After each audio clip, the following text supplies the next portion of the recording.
Salut et bienvenue sur Maman se rebelle. Ce n'est pas l'unique podcast qui parle des mamans, mais c'est le seul avec moi. Je m'appelle Anaïs, je suis maman solo de 2 enfants, sorcière à mes heures perdues, entrepreneur et surtout rebelle.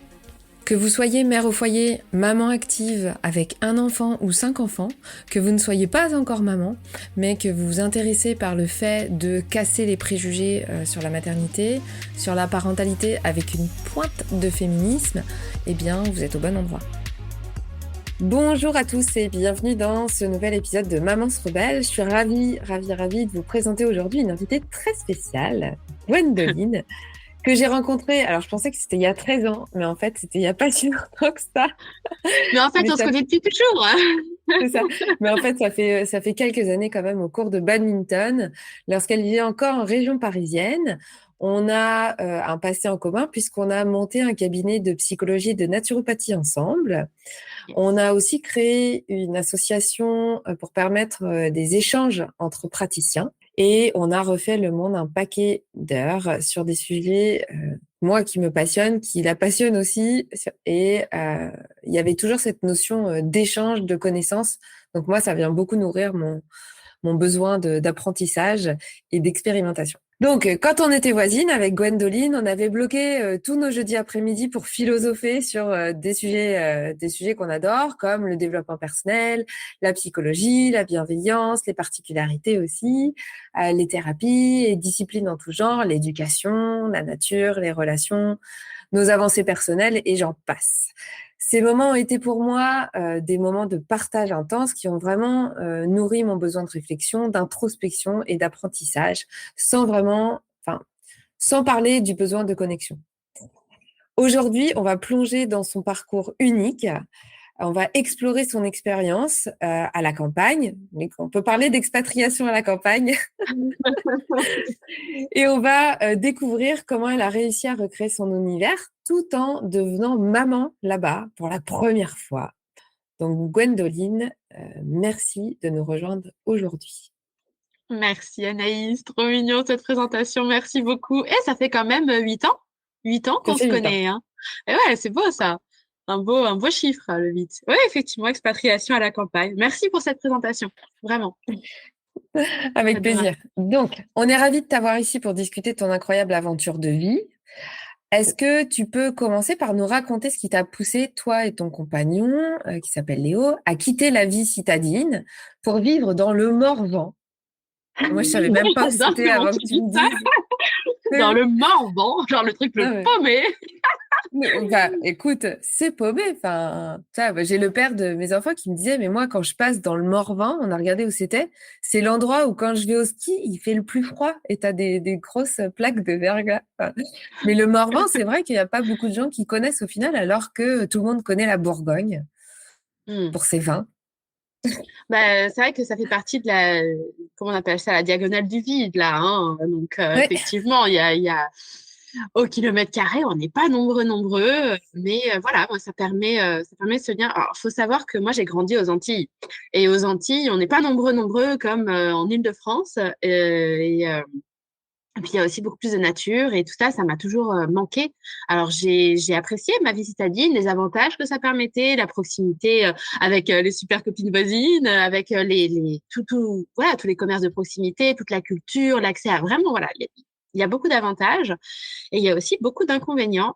Et moi, c'est vrai qu'on l'a pas dit, mais je suis initialement, je suis psychologue clinicienne. J'ai travaillé auprès de jeunes avec des troubles autistiques. Je me suis formée à pas mal d'outils avec une vision très globale parce que j'ai jamais été une psychologue comme les autres. Et puis, au cours de formation, ouais, j'aime bien ton petit regard. Oui, effectivement.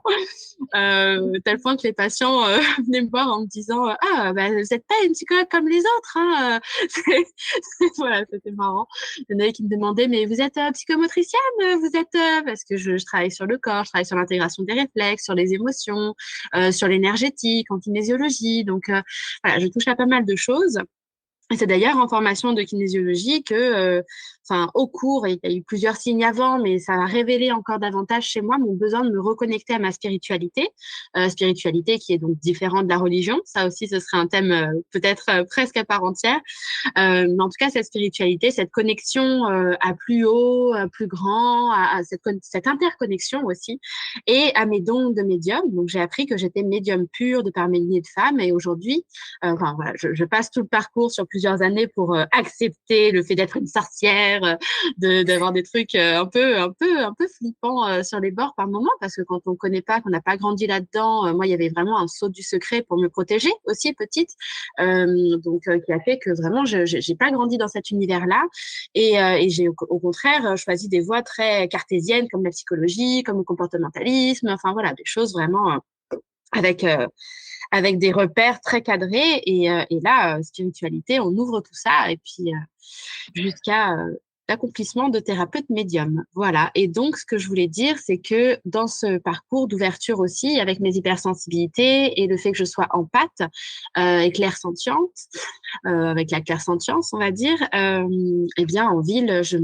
me faisais littéralement polluer, pas que par les particules, mais aussi par les émotions des gens, par leurs douleurs. Je prenais le bus, j'avais mal à la jambe, et j'ai mis des années et des années à comprendre que c'est parce que dans ce bus-là, il y avait un monsieur à l'autre bout du bus qui s'était cassé la jambe, qui avait une fracture, et que moi, je me suis traîné ça pendant 3 jours à sa place ou en parallèle de lui. Enfin, voilà, c'était des choses très fortes comme ça. Donc, je me suis évanouie maintes fois dans les transports en commun.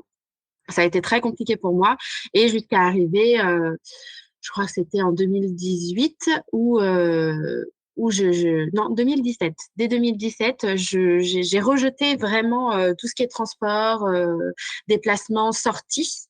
Et là, tous les avantages de la vie citadine, et surtout presque parisienne ou proche banlieue, ils ont perdu leur attrait, parce que si tu n'es même plus capable de prendre les transports pour aller au musée ou au cinéma ou au restaurant, ça sert à rien d'avoir tout ça à côté.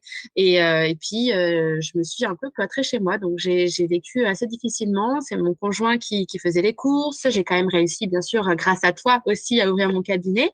Euh, J'y allais à pied parce que c'était impensable de reprendre les transports. Et malgré ça, au bout d'un moment, ça suffisait plus. Et je me faisais bouffer par les émotions des voisins, des gens, même dans les parcs. Enfin, je ne savais plus me protéger de tout ça, et j'avais besoin de revenir à de la paix, à du calme.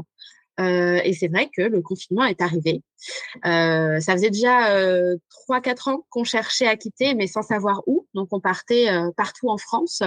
Chaque vacances, on partait découvrir de nouvelles régions plus ou moins paumées pour savoir si ça nous conviendrait avant de faire des visites. Les Et endroits de sorcières. voilà, c'est ça, même sans le savoir à ce moment-là, mais oui. Donc, j'ai beaucoup aimé la Bretagne, hein, par exemple.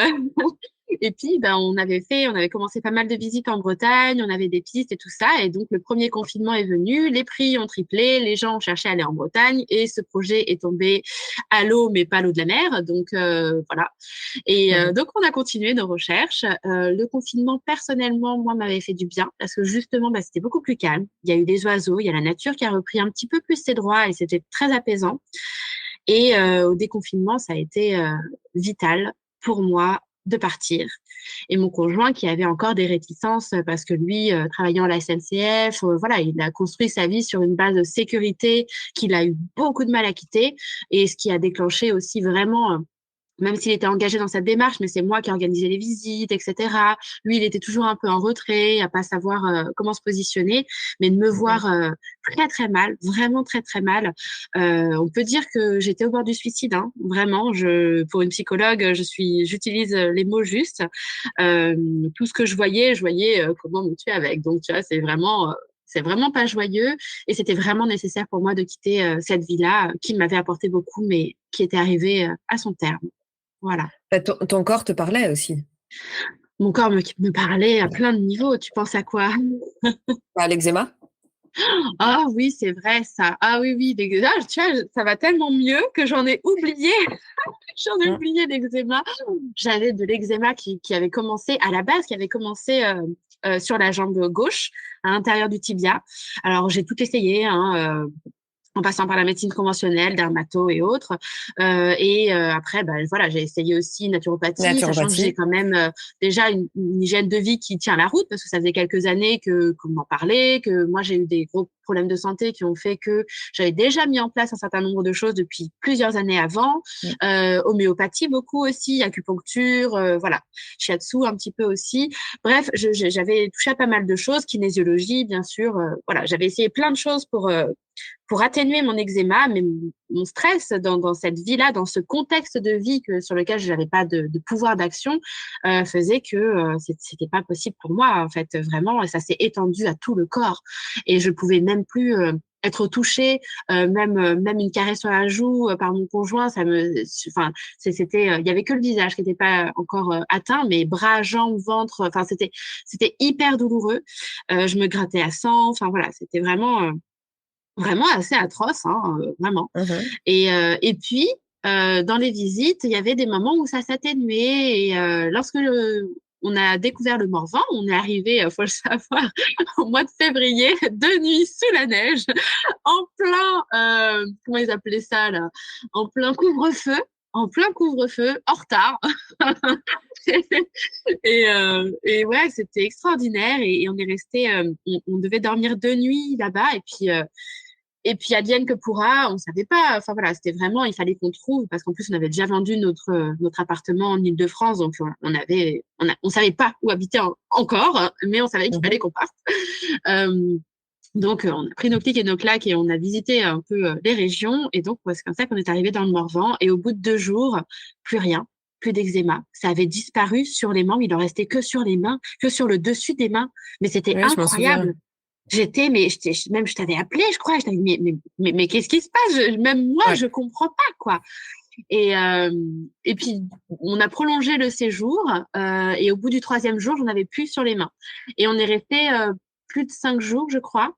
On a fait des visites, bien sûr, tout impromptu. On marche comme ça. Ah, il y a une maison à vendre. Ah, et puis le gars, en fait, il en a une autre. Et puis, enfin, voilà, ça s'était fait vraiment de façon magistrale.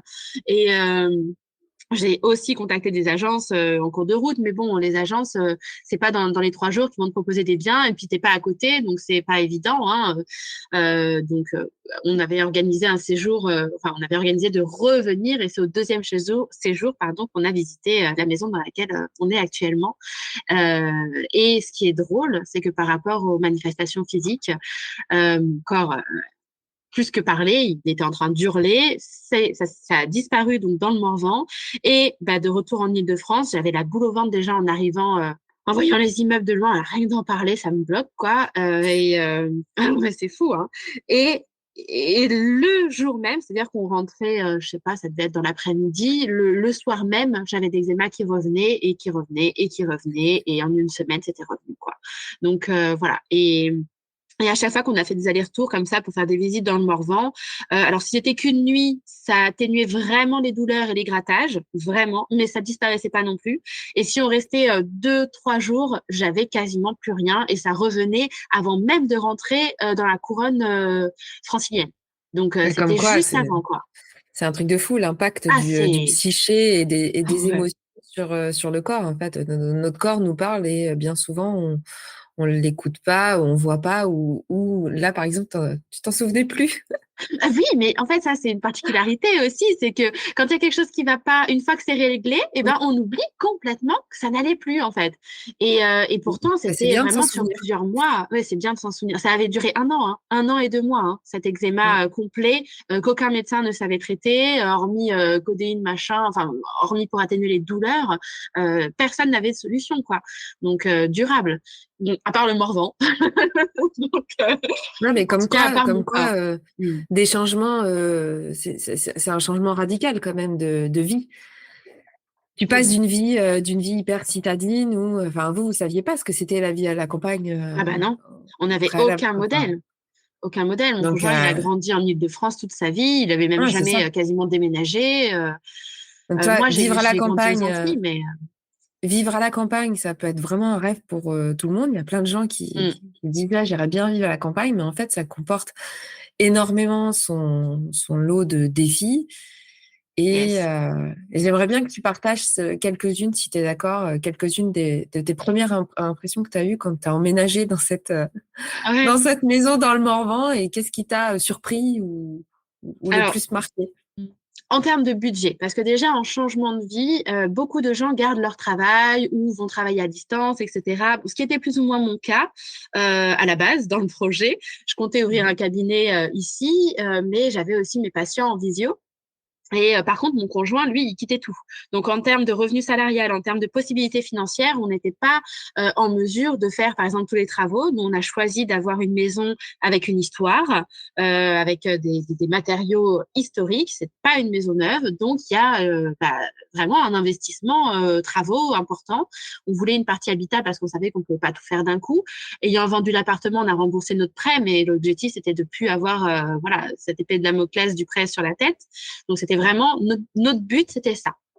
Quitter notre prêt et habiter dans une maison, même petite, mais en pleine nature. Donc ça, c'était nos objectifs. Donc là-dessus, check, check, hein, impeccable. Sauf que effectivement, il y a eu pas mal de choses où on a déchanté parce que la partie habitable n'était pas habitée depuis plus de 40 ans et que avant ces 40 ans-là, elle était habitée uniquement en tant que maison de vacances l'été. Donc autant dire que c'est vraiment pas isolé. Hein. Au-dessus, c'est de la terre battue. Les fenêtres, c'est du simple vitrage bois. Il n'y avait pas de chauffage. Et puis c'était humide de chez humide parce que pas chauffé l'hiver pendant des décennies. Donc voilà, nous on a pris le gros lot, hein, voilà. Et puis c'est vrai que on avait conscience à minima de ça, pas de tout, mais un minimum. Et on s'était dit bah c'est pas grave, on va camper, faire une partie des travaux, commencer comme ça. Sauf que bah, j'ai appris que j'étais enceinte 10 jours avant le déménagement. Et Donc ouais. et ouais, et là Alors, ça change tout. si tu peux me permettre, Oui, faut savoir que vous essayez depuis, je sais plus 7 ans. combien de temps, Depuis depuis 7 7 ans? ans. Ouais. Depuis En 7 fait, ans, d'avoir depuis un 7 ans, un on avait bébé. le projet et 5 ans intensifs, enfin intensifs. Où t'avais plus, ouais, mais intensif, où il y avait plus de contraception, Oui, ou ah enfin, oui, vous non, laissiez 7 ans qu'il n'y la avait plus de nature faire. contraception. Oui, Donc, comme quoi, ça impacte cinq aussi six ans. Ah oui, la fertilité, d'avoir un espèce de blocage de projet de vie, en fait. Ça, complètement. Mais en même temps, je me voyais pas, et ça, je me le suis déjà dit, même déjà quand j'habitais à Antony, qui est pourtant une super ville pour les familles, hein, oui. mais je me suis déjà dit, mais je ne vois pas avoir un enfant ici, courir avec la poussette, faire les courses. Mais j'étais à cette époque, j'étais même plus capable d'aller faire les courses moi-même. Comment imaginer, Mhm. même malgré ma volonté et mon envie de fonder une famille, comment imaginer avoir quelqu'un qui dépendait de moi dans cet état? Donc, faut aussi remettre le contexte. Vraiment, psychiquement, j'étais pas prête. Et le fait est que pendant le confinement, bah, je me sentais beaucoup mieux et j'ai réussi à avoir un petit être à l'intérieur de moi qui est parti peu après le déconfinement quand le stress est revenu. Et Ouais. ça, c'est voilà, c'est quelque chose de douloureux, mais c'est quelque chose qui, comme l'eczéma, est très parlant, en Tu fait. parles d'une fausse couche, là, pour qu'on Ouais, comprenne bien. ouais, je suis pas fan de ce terme, mais oui, oui, complètement. Une Oui, mais fausse pour couche que c'est le terme précoce, oui, qui est le plus le plus utilisé, communément, donc ouais, voilà. reconnaissable, ouais. Et savoir que donc ça fait 7 ans on était depuis 7 ans sur l'envie vraiment d'avoir un enfant. Moi, j'avais des blocages psychologiques, donc j'ai travaillé dessus. Mhm. Et on va dire 5, 6 ans sans contraception pour avoir un bébé avec 2 fausses couches dans le parcours. Mhm. Donc, celui-là, fallait pas le perdre. Donc, c'est la pression ultime, déménager, changer complètement de vie, se recréer une vie, parce qu'on connaît personne, on connaissait personne Mhm. ici. Un Mon réseau, conjoint, un un village. réseau, un village, savoir où faire les courses, où trouver. Ok, on avait envie, enfin, on a toujours envie, hein, c'est dans nos principes, de manger de saison bio le plus local possible. Ok, ils sont où les contacts? Où est-ce qu'on trouve les fermes? Enfin, on était Mhm. complètement paumés. Et puis sans travail. Sans travail pour mon conjoint, donc se recréer aussi. Il savait qu'il voulait plus faire la même chose, donc vraiment se recréer à tous les niveaux. Et ça a Mhm. été extrêmement intense parce que ce qu'on avait prévu de faire comme travaux initiaux, que ce soit le chauffage, que ce soit un minimum d'isolation ou l'assainissement, eh ben, n'ont pas pu être faits parce que Mhm. une grossesse extrêmement difficile, une grossesse qu'on peut, je sais plus le terme officiel, mais c'est une grossesse pathologique en gros, Oui, où toi, tu j'ai pas, vomissais extrême, enfin, ouais, comment on appelle ça? Je sais plus. Je sais plus, mais je sais que La Sabrina gravidique, saurait. une grossesse gravidique, je crois. Ouais, je crois que c'est un truc comme ça. Et enfin voilà, je vomissais du sang, j'étais alitée. Donc mon envie même d'aller découvrir le peu de voisins qu'on a dans notre petit bled, je pouvais même pas sortir du lit, quoi. Donc l'envie aussi de décorer la maison, de sortir les cartons, je ne pouvais même pas me servir un verre d'eau. Donc ouais, c'était t'arrives là et puis bah tu fais rien, t'es cloué au lit. Alors il y a eu toute une phase hormis les périodes de grossesse difficiles, il y avait des moments, heureusement, où c'était cool. Et en fait, on n'a pas Ouais. réalisé tout de suite. On avait juste l'impression, mais pendant des mois, presque un an, je pense, on avait l'impression d'être en vacances. C'est fou, hein. Non, mais c'est fou de dire ça, mais d'avoir loué Airbnb et d'avoir pris une maison à la campagne, tu vois, voilà, Airbnb. Et puis, on a mis le hamac dehors, tu vis avec une casserole et trois couverts parce que t'as pas pu sortir les trucs et puis c'est pas vraiment chez toi quoi. C'est pas vraiment chez toi alors que c'était chez nous. Mais tu vois, c'était fou de se dire ça. Mm. Et puis on est arrivé au mois de mai, donc c'est vrai que ça a accentué cet effet vacances d'été. Et donc bah arrivé l'hiver, on a déchanté parce que bah on n'avait rien compris, on n'avait rien prévu et on ne connaissait pas. Et on a été absorbé par la grossesse, par, enfin voilà, on peut trouver toutes les excuses du monde. Toujours est-il qu'on n'était pas préparé à ce niveau-là et qu'une maison avec ces particularités-là, une maison ancienne dans cette région humide et froide, comme tu l'as dit, enceinte, plus est, Sans chauffage. sans chauffage. Mhm. Euh, Bah, vous aviez quoi? Il y avait quoi comme chauffage? Il y Alors, avait un tout il petit y a une correcteur ancienne et cheminée. Bah, il y a une ancienne cheminée, mais qui n'était pas gainée. Il n'y avait pas de poêle. C'était pas une cheminée à foyer ouvert. Elle était bouchée par de la brique. Donc, il a fallu casser, faire gainer. Donc, tout ça, c'est une intervention. Et comme on s'est réveillé, bien sûr, bah, en septembre, bah, les gars, les chauffagistes, ici, les artisans, ils sont très compétents et très demandés. Donc, si tu veux, il y avait un ouais. an d'attente pour un devis. Pour un devis Mm. pas pour l'intervention. Donc oui, bah, on a acheté, il y a la voisine qui nous a filé, et là tu vois le village, hein, parce que c'est la voisine qui nous a filé le chauffage électrique à bain d'huile, là, qui fonctionnait Mm. mieux que le soufflant.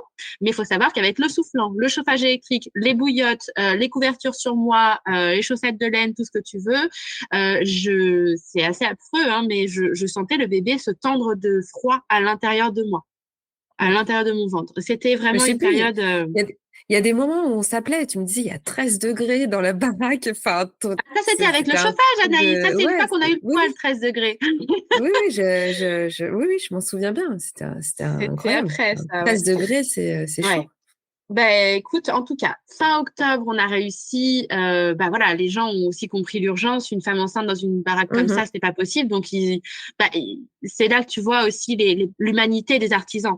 Un artisan qui cherche que le financier, on n'avait pas énormément de budget. Faire gainer et faire mettre un poil, c'est pas ça qui fait vivre une entreprise, hein. Donc, ils nous ont fait passer au-dessus de la pile de tous leurs gros chantiers pour venir bah, gainer, voilà, faire ce qu'il faut.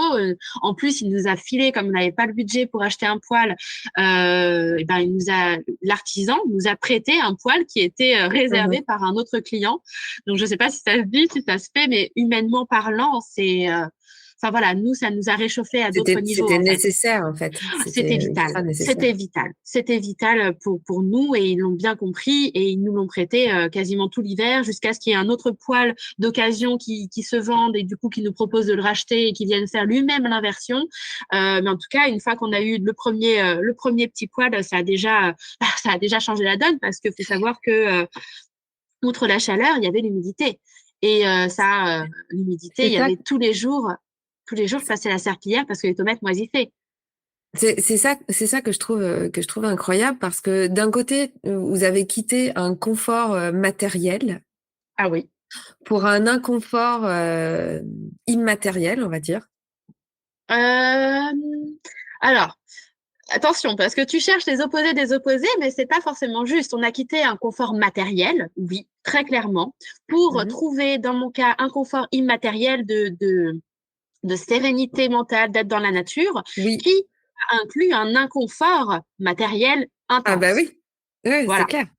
Mais il faut savoir aussi que mes intentions en partant, et ça c'est très très important, la puissance des mots, hein, c'est hyper Ouais. fort, c'était de revenir à l'essentiel. et de justement quitter ce luxe, quitter ce confort. Le truc, c'est Oui, que la vie entend, elle entend très bien, et elle a parfaitement répondu à ma demande de l'époque, qui était de revenir à l'essentiel, mais elle est allée un petit peu à l'extrême, de revenir aux bases, au, le au chauffage. rustique, au rustique. Et là, tu découvres en fait que c'est vraiment l'essentiel. Et l'essentiel, c'est d'avoir chaud, c'est d'avoir quelque chose à boire, de l'eau qui soit potable, c'est de pouvoir se laver un minimum, d'avoir une hygiène, c'est de pouvoir se nourrir avec des aliments sains, c'est de pouvoir compter les uns sur les autres. Et ça, c'est vraiment vital et ça, c'est vraiment essentiel. Et c'est Ouais. vrai que Anthony, je l'ai regretté hein, par moment. Voilà, Oui, faut être oui, honnête.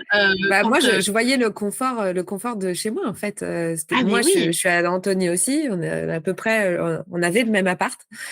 Et c'est vrai que quand tu me dis j'ai 13 machin, enfin bref, et moi j'étais là dans mon appart où j'avais bien chaud et je me dis j'ai de la, c'est pas de la je suis chance, mais privilégiée. je suis contente d'être là en fait, d'être Ouais, là. Je suis contente ouais. d'avoir chaud, je suis contente d'être là où je suis. Ouais. Bah, notre appart, nous, on avait mis 6 ans. On a fait des travaux, on a fait faire certaines choses. On avait une chaudière à gaz qu'on connectait à distance. Donc moi, au cabinet, je la rallumais pour qu'il fasse chaud quand je rentre. Je peux te dire que cette fonction-là, même après, quand on a eu le poil, tu reviens des courses, t'es resté plus tard parce que tu étais fatiguée, enceinte, il a fallu trouver un endroit pour faire pipi, etc., etc. Tu reviens plus tard que prévu. À 16 heures, il fait nuit, il fait froid, mais vraiment froid, et le poil est éteint. Et ton mec galère parce que le bois est humide, il galère à le rallumer et t'es pas chauffé avant 2 heures plus tard. Et, euh, et ça, la technologie de l'allumer à distance et qu'il se fasse déjà chaud quand t'es rentré, Mm. oui, ça nous a manqué. Il y a plein de choses qui nous ont manqué et à la fois, il y a plein de choses qu'on a récupérées par ailleurs. Mais voilà, je pense que c'est important de prévenir les personnes de la même manière qu'on prévient, à mon sens, peut-être pas suffisamment sur la grossesse et la parentalité. Oui, il y a des galères, il y a des choses qui se passent merveilleusement bien, mais c'est pas que du bonheur. Et il y a aussi des choses qui sont merveilleusement compliquées. Et après, c'est à l'autre de juger si il ou elle sera apte à surmonter ça ou pas. Et parfois, même très souvent, on est impressionné de nos ressources. Et moi, j'aurais jamais cru, mais vraiment, hein, j'aurais jamais cru pouvoir surmonter tout ça, survivre à tout ça, ou en tout cas ne serait-ce que le gérer, quoi. Surtout dans l'état, mine de rien, de détresse dans lequel je pouvais être aussi à l'époque. Là, c'est notre Gwendoline déjà. Hein, je redeviens vraiment moi-même progressivement, mais ouais, on Tu en veux a dire passé des galères, quoi. quand t'étais enceinte?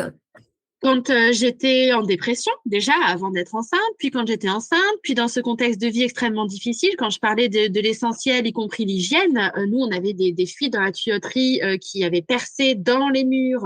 Enfin voilà, à l'extrême de l'extrême, on a eu les toilettes qui se sont bouchées et enceinte de 6 mois, je devais me tenir au-dessus d'un seau de sueur parce qu'on n'avait pas le choix, qu'on n'avait pas d'autre WC. En termes de difficulté, je pense qu'on est allé Écoute, quand même t'as assez voulu loin. repartir aux bases. Ouais, voilà. Retour à l'essentiel, je t'ai dit, hein, c'est ça. Hein. Mais c'est vrai que tous les éléments nous ont lâché peu à peu. Le feu avec le chauffage, l'eau.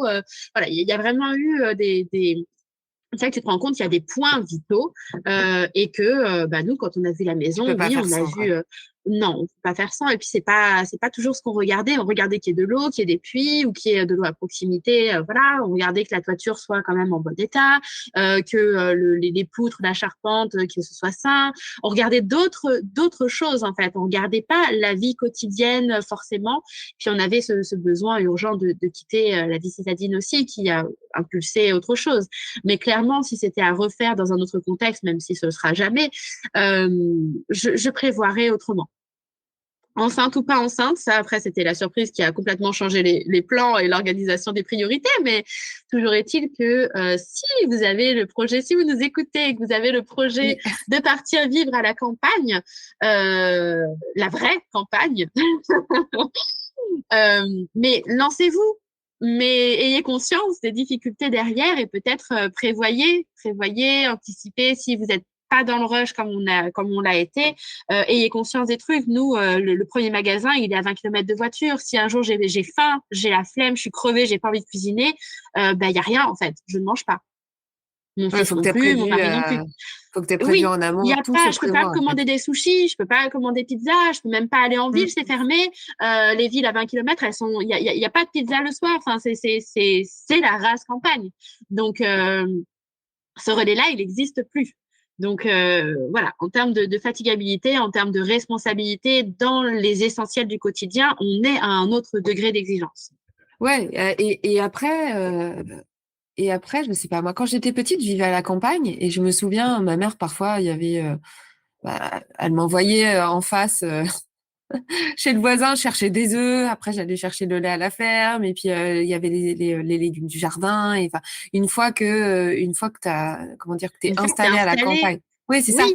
Une fois que t'es Ah, mais nous aussi, installé, ça, c'est possible, quoi. bien sûr, mais nous aussi, on prévoit d'avoir nos poules, on prévoit d'avoir le potager, sauf que enceinte, à vomir du sang, ton mari Ah qui ouais, ouais, essaye c'est de te clair. longer, et puis la maison qui est pas du tout isolée, qui est pas du tout, voilà, qui était pas chauffée, etc. Euh, Arrivé en plein hiver, tu démarres pas un potager, quoi. C'était pas, Non, non, même non, là c'est clair. encore aujourd'hui, ça fait un peu plus de 2 ans qu'on est là. Mon fils a des particularités qui font qu'on a eu beaucoup de soins, voilà, besoin d'aller beaucoup en ville, sur Dijon notamment, donc à plus d'1 heure de la maison. Donc beaucoup de trajets, beaucoup de temps, etc. Beaucoup d'investissements qui font que bon, on n'a rien démarré en termes de potager tous. Et puis, si on a essayé, on a eu des tentatives, mais comme on n'y connaît rien, qu'on n'a eu aucun modèle de nos parents, qu'on crée tout par nous-mêmes avec l'aide des gentils voisins qui ont des conseils complètement contradictoires parce que leur fille, leur machin, parce que leurs ancêtres faisaient comme ci, les autres faisaient comme ça. Et puis, selon nos valeurs de ne pas utiliser tel ou tel produit, eh bien, on se retrouve à avoir des plants crevés. Voilà. Et Non, heureusement c'est qu'il y a clair. d'autres gens qui savent faire et qu'on peut leur acheter. Parce que au début, c'est comme quand tu ouvres un cabinet. On dit qu'on met 6 ans à en vivre. Et ben, alors, je sais pas si on va mettre 6 ans à en vivre de notre côté de notre maison, mais toujours est-il que ça fait 2 ans et clairement, on n'a pas de potager. On n'a pas de poule encore non plus parce que déjà, fallait réussir à s'occuper du bébé et de nous-mêmes, et de la maison, et de relancer une activité professionnelle, et de survivre, et. Oui, c'est ça, parce qu'en partant d'Antony, vous avez tous les deux migré là-bas et vous avez, si on peut dire, réinventé votre activité, quoi. Donc, On s'est Léo, réinventé totalement. il partait il était fonctionnaire, Oui. donc l'ultra stabilité. Ah ouais. Oui, oui, oui, Donc, oui. toi, Fonctionnaire cheminot même, hein. Il était cheminot. cheminot. Ouais, ouais, ouais. Voilà, donc lui, c'était le saut dans le grand bain. Et toi, t'étais déjà à ton compte. Donc, tu avais déjà cette notion de zigzag de l'entrepreneuriat, quoi. Ouais, moi j'étais déjà à mon compte depuis 2014, mais j'étais à mon compte en tant que psychologue clinicienne, consultante en intégration de réflexes archaïques, expert des troubles autistiques et du développement de l'enfant. Ok. Mais là, je me lançais comme Mhm. thérapeute holistique et médium. Mhm. Et ouais, On se en réinvente. étant enceinte, en vomissant du sang plusieurs fois par jour, Ouais, dans une maison non chauffée. Donc, quand tu remets bout à bout, je me dis, waouh, la meuf, quand waouh. même. Ouais. Respect. Après plus de 6 ans d'essai, finalement, j'ai été enceinte à peu près dans la période de signature de la maison. Mhm. Et c'est fou que ça ait lâché. Voilà, on avait la maison, j'avais mis la vue d'ici en fond d'écran et tous les jours je regardais ça et c'est à ce moment-là que mon fils est venu s'incarner. Donc voilà, je trouve ça merveilleux. Il y a beaucoup de choses merveilleuses. Hein. Cette vie-là, c'est ça qui fait qu'on a tenu aussi, parce qu'on parle beaucoup de moi, mais il y a mon conjoint qui a eu ses propres challenges. Hein, Oui. sincèrement, avoir sa femme dans le lit qui peut même pas servir un verre d'eau, qui essaye de maintenir une vie en vie, et avoir l'eau qui tombe du toit dans le lit, ou à un moment donné, tiens, pour la petite blague, j'étais dans le lit, hein, alité forcément, et puis il pleuvait dehors. Mon conjoint était en train de réparer la toiture ou que sais-je. Et puis, j'étais en train d'halluciner, en fait. Et puis, j'étais en train de voir que la pluie, il pleuvait dehors, OK. Et puis, ah, c'est marrant, on dirait qu'il pleut dedans. Oh, oh, il pleut dedans. Et puis, mon conjoint arrive, fait, oh, Léo, regarde, c'est complètement flottante. Oh, regarde, il pleut dedans. Et il pleuvait dedans à travers les carreaux de la fenêtre. Et voilà, enfin, voilà, c'est ce genre de truc, quoi. On se réveille en pleine nuit parce qu'il y a l'orage et puis le salon est inondé. Mm. Voilà, donc c'est vraiment, c'est venu nous chercher, c'est vraiment challengeant, quoi. Donc, tu es devenue maman là-bas, hein. Ouais, Ok. ouais, Tu es devenue maman. Donc, c'est vraiment une expérience qui est hyper transformative. transformatrice, ouais. Transformatrice. Donc, une Yes, expérience qui est hyper transformatrice de devenir oui, maman. Moi, je le suis par 2 fois. Et Mm. est-ce que tu peux nous partager comment la naissance de ton fils a changé ta perspective sur la vie et sur toi-même en tant que femme? Ah, c'est une magnifique question, mais alors il faudrait 3h45 et encore pour y répondre. Tu as Non, mais... 2 minutes. En plus, moi qui suis l'inverse de concise. Euh, Ça change les priorités. Je dirais que ça change complètement les priorités. Euh, Dans une certaine mesure, avant ma vie de maman, je me mettais en priorité assez facilement. J'arrivais pas à 100%, hein, loin de là, mais j'arrivais quand même à jongler avec ma profession qui est particulièrement, voilà, c'est ma mission de vie, c'est une passion. J'aime ce que je fais. Et puis, même à l'époque, en tant que psychologue, le travail s'arrête pas quand tu as quitté le cabinet. Tu continues à penser à tes patients, surtout moi, travaillant avec les Mhm. enfants, ça s'arrête jamais. Les parents m'appellent et ont une urgence avec les enfants avec des troubles autistiques, c'est encore particulier. Enfin, voilà. La priorité, c'était moi, mon travail, mon couple. Je m'occupais beaucoup de mon conjoint aussi. Quand je disais ça a été challengeant pour lui aussi. Et en fait, ben, tout ce que tu croyais, tout ce que tu vivais n'est plus. Ça a complètement, c'est même pas que ça s'est renversé parce qu'il n'y a pas d'inverse, il n'y a pas de, non, c'est juste, tout a changé. Et tout a changé assez rapidement. Et à tel point qu'avec mon conjoint, par exemple, un petit exemple, mais on s'appelle, nos petits surnoms, c'est Amour. Depuis le début, on s'appelle Amour. Euh, et, euh, et à la naissance de mon fils, j'étais incapable de l'appeler Amour. Et il l'a super mal pris. Et on en a beaucoup parlé parce qu'on communique. Et ça a été très compliqué pour lui parce que, enfin, moi, j'ai réussi à mettre des mots, à mettre du sens. Et je disais, mais l'amour que je ressens pour notre fils, il est, euh, il est tellement renversant, tellement intense que je ne peux Mhm. plus t'appeler Amour. Je ne peux plus te mettre en première place. C'est plus possible. Je t'aime. Tu es mon conjoint. Tu es le père de mon enfant, tu le seras toujours, mais t'es plus en première place. Et je ne le suis plus non plus, en fait. Et ça Mhm. a été quelque chose, parce que moi qui ai toujours aussi travaillé beaucoup avec les familles, avec les mamans notamment, de réapprendre, surtout avec un enfant avec des particularités et des troubles intenses, comme peuvent l'être les troubles autistiques, qui touchent tous les niveaux, eh bien de réexister en tant qu'être humain, en tant que femme, d'avoir sa Mhm. place, de se remettre en priorité, parce que si nous, on tient pas, ben, le couple ne tient pas, la famille ne tient pas, les enfants y Oui, suivent. Donc, cette voilà. fameuse Alors, pyramide où cette fameuse pyramide, la femme absolument. est en haut, Moi, après j'appelle il y a ça la le couple cascade. et après il y a la famille. En gros, nous, les femmes, on est programmées pour arriver à gérer plus de choses et à s'oublier au passage. Oui, Chose ça qu'un c'est homme, oui, ouais, ça je suis entièrement d'accord. Je suis chose qu'un entièrement homme d'accord dans, et là où là où les femmes, celles qui veulent bosser et avoir des postes à responsabilité, etc., elles vont, ça va être compliqué d'y arriver seule pour trouver cet équilibre-là. ouais, elles y arrivent parce qu'elles sont formidables, mais Oui, c'est elles vrai y que c'est arrivent, mais challengeant, hein.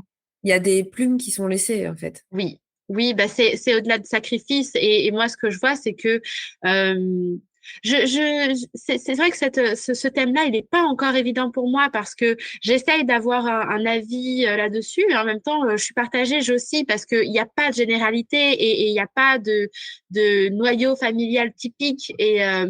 Et du coup, c'est difficile. Mais si on parle en termes d'énergie yin et d'énergie yang, et pas d'homme ou femme ou de mère ou de père, Mhm. mais d'énergie yin, donc le yin qui représente le féminin, l'intériorité, le fait de s'occuper de sa famille, le fait de materner, de s'occuper d'eux et d'introspecter, etc. Donc c'est tout ce qui est s'occuper de l'habitat, s'occuper de soi, s'occuper de son corps, se poser des Le care. questions, contempler. Oui, mais même au-delà, hein, ouais, le care effectivement et comment dire, maintenir en vie aussi, hein, parce que par exemple, si je me mets à cuisiner, à faire la lessive, à faire le ménage, à faire la vaisselle, ben, je fais vivre hein, aussi. Donc oui, c'est le care, voilà. On peut dire ça, effectivement.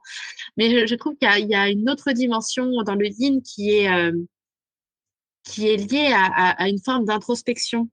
Tu vois, c'est vraiment avant de pouvoir s'occuper, il faut déjà se nourrir et enfin voilà, il y a quelque chose dans le yin qui est très intérieur en tout cas, très très centré. Donc on l'a associé au féminin, On l'a associé au cycle lunaire, on l'a associé à la maternité, qui est très en fusion avec son enfant, surtout dans les premiers temps. Et heureusement, c'est ce qui permet à l'enfant de survivre et à l'humanité de Mhm. survivre accessoirement. Mais voilà, c'est très centré et c'est une capacité intrinsèque, vraiment. Au yin, et il y a le yang qui, lui, c'est le soleil. C'est très solaire, c'est très extérieur, c'est le rayonnement, ça va s'occuper de tous les aspects extérieurs. Donc, tu vois, quand je disais que même euh, ça peut être le monde du travail, ça peut être les relations, le réseau, s'assurer que la maison, elle a un toit qui fonctionne, qu'elle a des murs. Tu vois, c'est pas l'intérieur de la maison, c'est l'extérieur de la maison. Mais c'est aussi l'extérieur de la famille. Quand il y a des papas qui me disent, moi, j'arrive pas à m'impliquer, à connaître le nom du généraliste de mon fils parce que, faut le payer. Il faut le payer, l'assurance maladie. Il faut aller bosser. Et puis, il faut ramener de quoi acheter les cahiers, les protège-cahiers, les stylos, et, tu vois. Et ne serait-ce que le morceau de viande qu'on mange une fois de temps en temps, ou voilà, et ne serait-ce que l'électricité. Enfin, en ce moment, Oui, il y voilà, a une charge, il y a une il y a énorme charge une sur les énorme hommes charge qui sur est de les hommes. tu vas bosser et tu ramènes de la thune parce que sinon ta famille elle crève quoi. Ouais, En gros. exactement. Lui, c'est la survie extérieure. Et il y a la survie intérieure, les émotions. Voilà, c'était ça qui me manquait tout à l'heure dans le yin, c'est tout le côté émotionnel. Et le yang, ça ne veut pas dire qu'ils n'ont pas d'émotions, hein, bien au contraire. Mais on est dans le rayonnement, on est vers l'extérieur, alors que le yin va vers l'intérieur. Et je Oui, et parle en puis termes de yin et de yang, mais il faut savoir qu'on est les deux. Et oui, ça, c'est hyper c'est important. exactement ce que j'allais dire. Voilà, il y a des On n'est personnes qui pas ne le soit savent l'un pas soit encore. l'autre. On est les deux Absolument. à plus ou moins grande Voilà. échelle.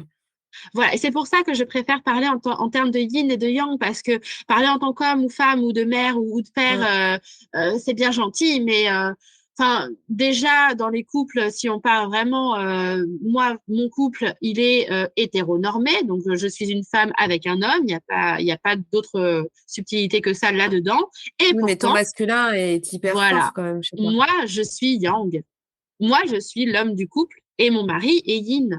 T'es le masculin du couple. Merci. Et c'est bien que tu me reprennes parce que c'est exactement ça l'idée. On est sur les polarités. On n'est pas sur les genres. Et c'est vrai que c'est tout à fait différent parce que dans la nomination, dans la puissance des mots, c'est différent. Et moi, je suis très yang. Et pour une femme yang, c'est déjà un miracle d'avoir réussi à enfanter. Parce qu'il faut être dans son yin, il faut être... Non, mais c'est vrai, le bébé, il n'est pas à l'extérieur de moi, il est à l'intérieur, sinon ça fait une grossesse extra-utérine. Et ça, c'est pas viable. Donc, ça aussi, ça a été tout un travail sur moi d'accepter mon yin, et c'est ce qui m'a c'est ce qui m'a cloué au lit, entre autres, et c'est ce qui m'a fait avoir, entre autres, ces vomissements, etc. Parce que c'est complètement en dehors de ma personnalité. Et ça veut Fallait que pas ça dire que sorte. j'ai pas de yin. Mais mon yin, il est, je sais pas, moi, peut-être à 30%, et j'ai 70% de yang.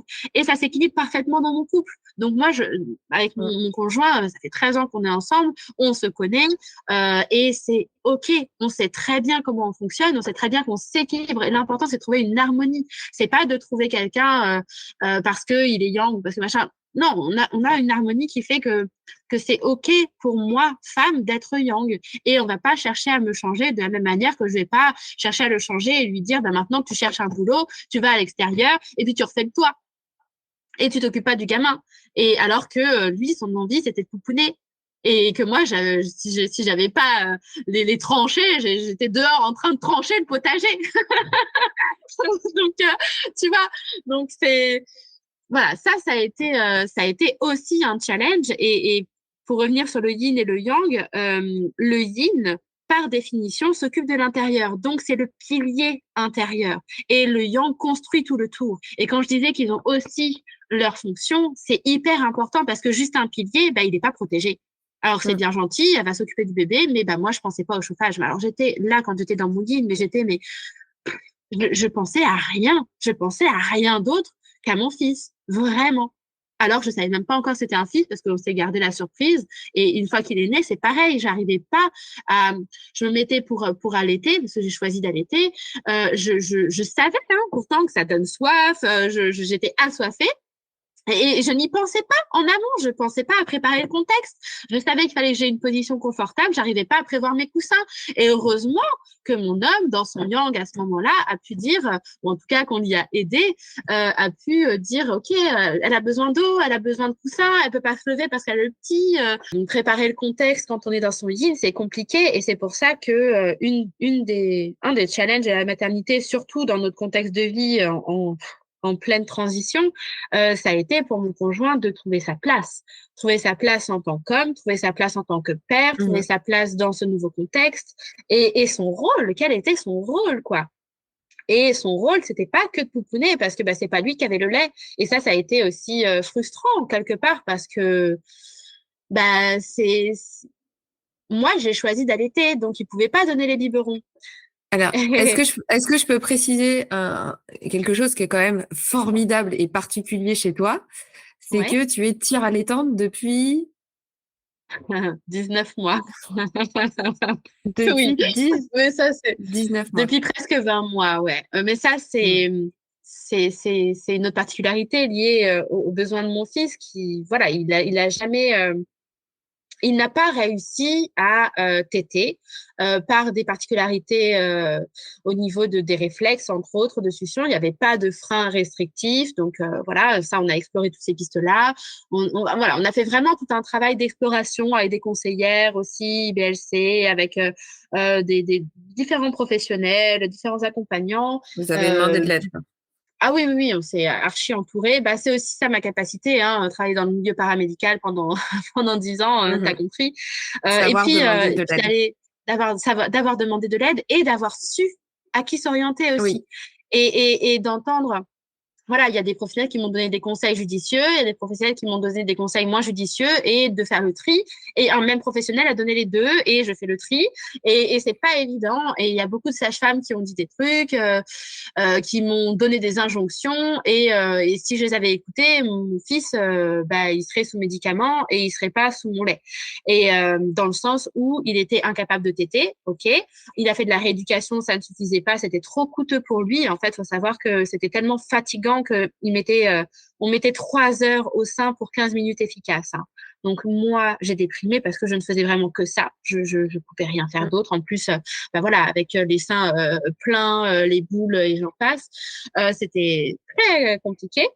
mhm. Et et malgré la rééducation, ça donnait rien. Il a fini par rejeter le sein complètement à ses 1 mois et demi, sachant qu'entre-temps, il est passé par bah, la léthargie parce qu'il n'arrivait pas à bien boire et que les sages-femmes me disaient mais si, si. Et moi, je sentais bien que non, ça n'allait pas. Mais si, si, c'est normal, ça fasse mal. Enfin voilà, des trucs complètement aujourd'hui, de mon point de vue, qui me semble aberrant, mais qui était dans une bienveillance. Hein, c'est pas voilà. Chacun fait ce qu'il peut. Toujours est-il que c'est hyper important de bien s'entourer aussi Et de se faire confiance aussi, et de de faire se faire confiance à son confiance. intuition. Ouais, ouais, ouais, complètement. Et à ce Et c'est là moment-là, qu'on moi, part, on j'ai repart dans le yin, on repart dans la féminité oui, à l'intérieur de soi et te dire, mais c'est mon enfant et je peux faire confiance à mon intuition de mère, en fait. oui, à mes observations, à ce que je ressens, à Oui. mes sensations, à mes émotions. Et ça, c'est Mm, plus fort. Et peu importe ce que disent tous les autres, voilà. mm, Après, après, moi, avec la grossesse que j'ai eue, le contexte de vie, l'accouchement dont on n'a pas bien sûr. parlé, que j'ai eu aussi, j'étais paumée. J'étais juste paumée et Mhm. j'étais hyper fragile et hyper susceptible. Et ben voilà, ça, moi, j'ai pas su protéger mon fils à ce niveau-là parce que j'étais pas capable de me protéger moi-même à ce moment-là. Et que le rôle de protection, c'est aussi le yang qui l'apporte. Et comme je suis yang et que j'étais pas capable de la porter ni d'être dans le yin, enfin voilà, il y a eu une Oui, oui, bien sûr, complexité, bien voilà. sûr. Mais toujours est-il que Euh, voilà, mon fils a des particularités qui font que il a refusé le sein et j'ai dû tirer le lait pour lui donner au biberon dans des biberons adaptés parce qu'on a essayé le DAL, le dispositif d'aide à l'allaitement, on a essayé la pipette, le biberon cuillère, on a essayé plein de choses et c'est que des biberons adaptés spécifiques où il arrive à boire sans s'étouffer avec ses hypersensibilités quand il y a trop de jet, il s'étouffe, enfin voilà. Et encore aujourd'hui et par ses particularités, le parce que là, on dirait à 20 mois, tout va bien. Oui, il est dans la diversification alimentaire à son rythme qui est très lent, qui est très hypersensible. Donc, les textures, faut qu'elles passent par la main, faut qu'on joue avec, faut qu'on joue avec les odeurs, les couleurs oui. séparément. Et d'ailleurs, Et je ça prend un rappelle temps fou. que la diversification alimentaire, c'est fait pour découvrir Ouais, les aliments, les textures, les couleurs, les goûts. J'aurais une dernière question à te ouais. poser. Après, il Comment faut que est-ce que j'aille tu... tirer. C'est ça. Comment Et est-ce que souvent tu... d'ailleurs. je te vois en train de te toucher les seins, tu Bah vois, en oui, bah, mode, c'est je lourd, commence hein, à... c'est lourd, Oui, j'ai tu mal au m'étonnes. dos. Bah attends, enfin, ça, on s'imagine pas, mais une femme peut produire jusqu'à, même parfois plus, mais je veux dire, moi, quand j'allaitais, c'était 1 litre de lait que je sortais, quoi. Enfin, Bah, moi, mon l'enfant boit fils, à un l'heure litre de lait actuelle, par jour. Donc, quand on mon regarde fils, là, il un a besoin pack d'un de litre lait, deux par jour. bah voilà, tu vois. Ouais. Donc, quand on prend un pack de lait, bah, on se dit que ça fait 6 jours. Il y a 6 briques, ça fait 6 jours. Et puis les gens Donc, s'imaginent pas, mais moi je dois tirer pendant parce que c'est complètement synthétique. Je dois me masser, je dois faire la montée de lait, je dois éliminer au tire-lait. J'ai pas un mm, bébé qui vient faire ça naturellement. J'ai pas la connexion, j'ai pas oui. l'ocytocine. Donc tout ça, ça prend plus de temps et ça me prend minimum 1 heure toutes les 4 heures dans ma journée, nuit Bah, et jour. Donc d'où, voilà. d'où ma question. D'où ma Ouais. question. Comment est-ce que tu trouves du temps pour toi, malgré toutes ces responsabilités? Eh bien, c'est un choix. C'est un choix. Tu fais partie des personnes qui m'ont forcé à prendre ce choix. Alors, moi, je ne force pas, je plante des graines si tu veux. Oui, non, mais en tant qu'amie, voilà, à maintes reprises, tu as planté cette graine de dire, oui, mais Gwen, là, dans tout ce que tu me racontes, t'es où, toi? T'es où, Mm. toi? Et c'est quoi ton moment? À quel moment tu fais quelque chose pour toi, qui n'est pas pour la maison, qui n'est pas pour les travaux, qui n'est pas pour ton fils, qui n'est pas pour tes patients? À quel moment tu fais quelque Il chose n'est pour pas pour toi? ton conjoint. Qui n'est pas pour ton conjoint ou pour ton couple, qui n'est pas pour ton lait, qui n'est pas pour l'alimentation. Enfin voilà, il y a tellement je suis loin d'avoir tout cité évidemment, mais prendre du temps pour moi, vraiment, vraiment, par expérience, là, de mon vécu, c'était pas possible. Ce n'était pas possible, pas seulement en termes de faisabilité physique, de temps, prendre 2 minutes. Non, c'était pas possible parce qu'en termes de faisabilité mentale, je n'avais pas cet espace, je n'avais plus cet espace. Et là, on rentre aussi peut-être dans un extrême qui est de l'ordre de mes particularités, parce que c'est vrai qu'on m'a pas présenté sous cet angle-là, mais moi, je suis autiste Asperger, au potentiel Mhm, intellectuel et hyperactive, pour faire les raccourcis qui mhm. n'existent plus, mais qui sont compréhensibles. Donc, j'ai un combo trio de tout ça et de toutes ces particularités qui font mon fonctionnement et ma personnalité. Et moi, je suis complètement en accord avec ça, sauf que Jusqu'au bah, boutiste, quoi. je suis jusqu'au boutiste et surtout dans tout ce cheminement de la grossesse où mon corps a changé pour une personne. Moi, le fond de ma personnalité, c'est autistique. Et pour une personne autiste, les changements, surtout Mm. dans les angoisses corporelles, ça a été, moi, je me rappelle des fois où je t'ai appelée en pleurs parce que je découvrais un grain de beauté. Parce que mon Mhm, ventre avait grossi, parce que mon sein gauche n'avait pas le même mamelon que le sein droit et que j'étais complètement mhm. paniquée. Non, mais voilà, c'est des détails comme ça qui font que je m'effondrais, mais je perdais toute contenance à ce moment-là. Et heureusement qu'il y a mon conjoint, heureusement qu'il y a des personnes proches qui ont pu me soutenir dans ces moments-là. Mais on n'imagine pas l'intensité des transformations et donc l'espace que ça prend en termes d'énergie et de capacité psychique aussi. Et dans ce côté fusion, même une fois que mon fils est sorti de moi, bien évidemment, parce que c'est le but, hein, ça a été très compliqué de me réapproprier un moi, en fait. Très, très Oui. compliqué et très, Enfin, très toi, long en tant que en tant femme, que en tant en tant qu'individu, que toi. Mm. avant même femme, en tant que être humain qui existe à part entière pour lui-même, Mhm. qui a des besoins fondamentaux pour lui-même. Si je mangeais, c'était parce qu'il fallait nourrir le lait. Oui, oui, c'est Si je ça. me C'est, lavais, c'est parce qu'il fallait maintenir mm. une hygiène pour le tire-lait. Enfin, tu vois, j'étais partie dans un extrême où j'étais dans un oubli total de ma propre existence. Et, Mm. euh, J'appelle et ça le donc, mode robot. ouais, je sais pas. Le mode robot, c'est des automatismes, effectivement. Donc, tu perds du sens, effectivement. Mais là, c'était une déconnexion. Là, mon exemple, il est extrême parce qu'on rentre vraiment dans la pathologie du trouble autistique. Et la pathologie, elle est là, elle est la dissociation du corps. Et il y a dissociation du corps, il y a dissociation des besoins vitaux, il y a dissociation des émotions, il y a dissociation de l'être. Et il a fallu que je me recrée intégralement. Alors, je sais par expérience que c'est ce que vivent la plupart des mamans. Moi, je l'ai vécu d'une forme différente, comme pour ceux qui connaissent les troubles autistiques. À chaque fois, on a des personnes en face qui disent ah bah oui, c'est comme ma fille, c'est comme mon fils. Oui, oui, c'est pareil, sauf que c'est pas la même fréquence, pas la même intensité. Bah là, c'est un peu la même chose. Et du coup, bah j'ai mis beaucoup plus de temps à me recréer et donc à n'avoir ne serait-ce que l'idée puis l'envie d'avoir du temps pour moi. Et après, ouais, ok, qu'est-ce que je fais? Je suis paumée?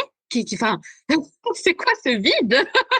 C'est quoi ce vide? Comment je le remplis? J'ai Vite, 5 je minutes m'occupe. devant moi. Qu'est-ce que je J'ai fais? 1 minute 32 entre mes deux tirages. Qu'est-ce que je fais? Non, mais Alors, je caricature. du coup, j'ai quand même une dernière question et ça, c'est Une plus dernière pour les, d'avant-dernière. ouais, une dernière d'avant-dernière. C'est plus pour les, c'est plus pour les auditrices, ça, et les auditeurs, c'est pour ça, parce qu'il y en a qui écoutent quand même. Pour Oui. finir, je dirais, quel conseil tu pourrais donner aux femmes qui envisagent des changements majeurs dans leur vie, comme ça, des changements radicaux, parce que c'est un petit peu ça, hein, toi, c'est le côté jusqu'au boutiste, Ouais. le côté extrême, donc le côté radical, que ce soit de devenir mère quand on est autiste ou quand on a des particularités ou changer de carrière ou enfin de partir du tout au tout ou s'installer à la campagne, tu vois, en termes de maintien de ton identité. Donc ton Ouais, c'est identité de femme, mais exactement vraiment ça. ton identité d'individu. Ouais. Bah, c'est vrai que moi, En dans quelques mon mots. parcours, on a cumulé, hein. On a cumulé. Euh, ce qui m'est venu en t'écoutant, c'est rester vous-même, rester fidèle à qui vous êtes. Et même si à un moment, ça s'éloigne, ça se floute, ça se perd, euh, retrouver le fil. Et même si c'est pas le bon fil, c'est-à-dire qu'au début, je me suis raccrochée à des valeurs. Je veux Mm. manger bio. Je veux, tu vois, et c'était quelque chose d'hyper important pour moi. C'était plus important que tout le reste parce que c'est le seul truc de mes valeurs que je connaissais de moi, qui vibrait encore en fait. Et si ça vibre encore, bah j'y vais. J'y vais et je creuse ça, je le lâche pas. Et progressivement, le lien, il revient. Ça peut prendre du temps. Je pense il y a besoin de beaucoup de bienveillance envers soi et entre nous parce que c'est hyper important. On n'en a pas parlé, mais nous, on a vécu un gros baby clash avec tous ces challenges. Bah, le couple, Mhm. voilà, c'est très Non, compliqué. je pense que Non, tu ça crois? pourra faire l'objet D'un autre, oui, oui, ouais, je me doute bien. d'un Je épisode dis quand complet. même, je dis quand même Oui. qu'on a fait une thérapie de couple et on a cherché l'aide et on s'est entouré. Et je parle pas que de professionnels, je parle vraiment d'amis qui ont su répondre au SOS. Parfois plusieurs fois par jour ou de nuit. Alors tout le monde n'est pas capable, faut varier les plaisirs, entourez-vous. Et ça se construit avant en fait aussi. Et, euh, et c'est Le pour ça que moi village. j'ai eu la chance, ouais, et moi j'ai eu la chance de me construire et d'apprendre à me connaître avant. Et ce village-là, toi, ben on était amis avant que je devienne maman. Mhm. Et si j'avais dû chercher tout ça en découvrant ma maternité, mais purée, j'en serais pas là, quoi. Comme moi, je l'ai Euh, fait, pour le coup. oui, oui, à ton niveau, t'as bien galéré, quoi, Ouais, je ouais, crois. c'est Donc, clair. Premier enfant, ouais, c'était. et tout est possible, et tout est possible. Sauf que moi, je cumulais déjà tellement d'autres choses que heureusement que je vous avais, heureusement que j'avais tout ça et toutes ces personnes. Et voilà, j'ai pas de conseils parce que pour moi, c'est tellement individuel et on est tellement Bah, différents les uns des autres que c'est moi, compliqué de donner un conseil. le conseil que j'entends, c'est entourez-vous, en fait. Entourez-vous et travaillez sur vous en amont. Oui, mais Ou entourez-vous des bonnes personnes parce le qu'il y a plus des tôt personnes possible. Oui, toxiques bien sûr. aussi. Ah bah, Et, et, oui, faut savoir et- s'entourer aussi. Faut savoir ouais, s'entourer. ouais. Et ça s'apprend pas une fois devenu, enfin, ça s'apprend pas dans le rush des premiers temps de la parentalité, Non. je pense. Il y Ouais. a déjà trop de choses en même temps. D'accord. Ok. Ouais, soyez Écoute, vous-même. Soyez super. vous-même. On retient ça. Soyez vous-même. Ouais. Merci beaucoup, Gwendoline. On arrive à la fin de cet épisode. Donc, merci pour cette conversation passionnante sur ta vie dans le Morvan, ta vie de maman, ta vie de femme, ta vie de médium. Oui, vas-y. Dis-nous où est-ce que les auditeurs peuvent te retrouver et en savoir plus sur ton travail, si toutefois, ou ton expérience, parce que je sais que tu partages des choses sur Instagram. Ouais, sur Instagram, je partage pas mal, @Gwendoline Conc, GwenDoline tout collé. Sur Insta, je partage vraiment, c'est très spontané, donc je partage ce qui est Oui, là, aussi bien sur la des moments de maternité que vie. sur les challenges, voilà, Mm. des moments de vie, aussi bien de la poésie parce que j'écris, et aussi Oui. bien des réflexions philosophiques un peu plus poussées, et puis des jeux aussi. Enfin voilà, sur Instagram, c'est très varié. Après, Mhm. niveau pro, et niveau parcours, ce sera plus, on peut me contacter sur Instagram bien sûr, mais par téléphone ou par mail ou sur mon site internet, qui est beaucoup trop compliqué pour le nommer parce que moi je paye pas de de de site là, c'est vraiment le basique du basique. Et en tout cas sur mon site il y a mon parcours, comment je me suis éveillée à mes dons aussi, comment je me suis reconnectée, comment j'intègre mes particularités autistiques dans mon travail, et tout ça c'est riche aussi. On le mettra en lien en dessous l'épisode. Donc, Yes. Et puis vous l'avez sinon dans les petits onglets d'Instagram ou voilà, si tu mets mon mail ou ok. mon numéro, enfin voilà, Parfait. moi je suis toujours à dispo. Parfait. Merci beaucoup. Merci Anaïs, merci tout le monde. Voilà, cet épisode de Maman se rebelle est terminé. J'espère qu'il vous a plu. Si c'est le cas, je vous invite à laisser un avis sur Apple Podcast ou sur la plateforme de votre écoute et à partager l'épisode autour de vous. N'hésitez pas à me dire quel sujet vous aimeriez que Maman se rebelle aborde pour les prochains épisodes. Et pour cela, dites-le moi en commentaire sous le podcast ou sur les réseaux sociaux aussi. Prenez bien soin de vous et je vous dis à très bientôt.